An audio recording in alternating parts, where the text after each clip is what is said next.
I currently live in Namakkal. நான் இப்பொழுது நாமக்கல்லில் வசிக்கிறேன் அப்படின்னு சொல்கிறதுக்கு மே அபி நாமக்கல் மே ரஹத்தா ஹூம்.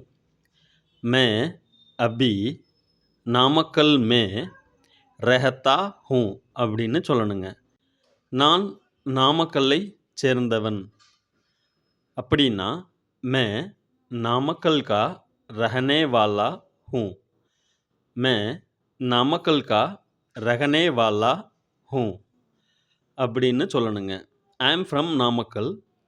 நான் நாமக்கல்காரன் அப்படின்னு சொல்கிறதுக்கு மே நாமக்கல் சே ஹூம். மே நாமக்கல் சே ஹூம்.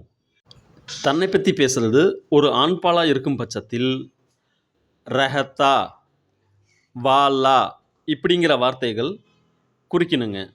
இது ஆண்பாலுக்கானது.